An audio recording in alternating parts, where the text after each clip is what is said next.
അടുത്ത 5 വർഷം കേരളം ആര് ഭരിക്കണമെന്ന ജനവിധി എന്തു തന്നെയായാലും അതിനെ മാന്യതയോടെ സ്വീകരിക്കാനുള്ള സന്നദ്ധത രാഷ്ട്രീയ കേരളം കാണിക്കണം. പ്രകോപനം ഒരു പക്ഷത്തു നിന്നും ഉണ്ടാകരുത്. കടുത്ത മത്സരം നടന്ന വീറും വാശിയും അടിമുടി പ്രകടമായ മണ്ഡലങ്ങളിൽ സ്ഥാനാർത്ഥികളും രാഷ്ട്രീയ നേതൃത്വങ്ങളും ആ ഉത്തരവാദിത്വം ഏറ്റെടുക്കണം. ഏതെല്ലാം മണ്ഡലങ്ങളിൽ കൂടുതൽ ജാഗ്രത ആവശ്യമാണ് പറയാം. പട്ടികയിൽ മുന്നിൽ പയ്യന്നൂരും തളിപ്പറമ്പും. രണ്ടിടത്തും UDF സ്വതന്ത്രരായി മത്സരിക്കുന്നത് പാർട്ടി വിട്ട CPM-ന്റെ പ്രമുഖ നേതാക്കൾ. പയ്യന്നൂരിൽ V കുഞ്ഞികൃഷ്ണനും തളിപ്പറമ്പിൽ TK ഗോവിന്ദനും. CPM-ന് 2 പേരെയും തോൽപ്പിച്ചേ പറ്റൂ. പയ്യന്നൂരിൽ സിറ്റിംഗ് MLA കൂടിയായ TI മധുസൂദനനും തളിപ്പറമ്പിൽ സംസ്ഥാന സെക്രട്ടറി MV ഗോവിന്ദന്റെ ഭാര്യ PK ശ്യാമളയുമാണ് എതിരാളികൾ. രണ്ടിടത്തും പ്രചാരണത്തിനിടയിൽ തന്നെ അനേകം പരാതികളാണ് ഇരുപക്ഷവും ഉയർത്തിയത്. ധനരാജ് രക്തസാക്ഷി ഫണ്ടിൽ തട്ടിപ്പ് നടത്തിയെന്ന ആരോപണം ഉന്നയിച്ചതിനാണ് V കുഞ്ഞികൃഷ്ണനെ CPM പുറത്താക്കിയത്.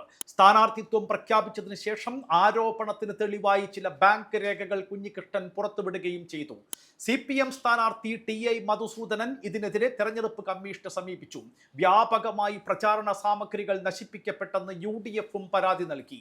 പയ്യന്നൂരിലെ CPM ഓഫീസിൽ കള്ളവോട്ട് ചെയ്യാനായി വ്യാജ ആധാർ കാർഡുകൾ നിർമ്മിക്കുന്നുവെന്ന ഗൗരവമായ ആരോപണം ഉന്നയിച്ചത് AICC ജനറൽ സെക്രട്ടറി KC വേണുഗോപാലാണ്. നിലവാരമില്ലാത്ത ആരോപണം എന്നായിരുന്നു ഇതിന് P ജയരാജന്റെ മറുപടി. പയ്യന്നൂരും തളിപ്പറമ്പും പിന്നിട്ട് ഇങ്ങോട്ട് പോരുമ്പോൾ പേരാമ്പ്ര. ഫാത്തിമ തഹ്ലിയക്കെതിരെ CPM-ന്റെ പ്രചാരണ വാഹനത്തിൽ നിന്നും മുഴങ്ങിയ അനൗൺസ്മെന്റ് ഉയർത്തിവിട്ട വിവാദങ്ങൾ ഇപ്പോഴും കെട്ടടങ്ങിയിട്ടില്ല. ആദ്യഘട്ടത്തിൽ ആരോപണം നിഷേധിച്ച TP രാമകൃഷ്ണൻ പിന്നീട് സംഭവം പാർട്ടി പരിശോധിക്കുമെന്ന് പറഞ്ഞു. മതം പറഞ്ഞ് വോട്ട് പിടിച്ചിട്ടില്ലെന്ന് തഹ്ലിയയും മറുപടി നൽകി. എന്തായാലും ഇലക്ഷൻ കമ്മീഷൻ ഇരുകൂട്ടർക്കുമെതിരെ കേസെടുത്തു.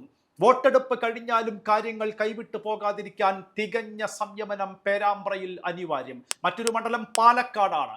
ഡീൽ ആരോപണം രാഷ്ട്രീയം, അതൊക്കെ തിരഞ്ഞെടുപ്പ് കാലത്ത് സ്വാഭാവികം. എന്നാൽ അതിനപ്പുറത്തുള്ള ചിലതും പാലക്കാട് സംഭവിച്ചു. രമേഷ് പിഷാരടിയുടെ പ്രചാരണം തടഞ്ഞ സംഭവം അതിലൊന്നു മാത്രം.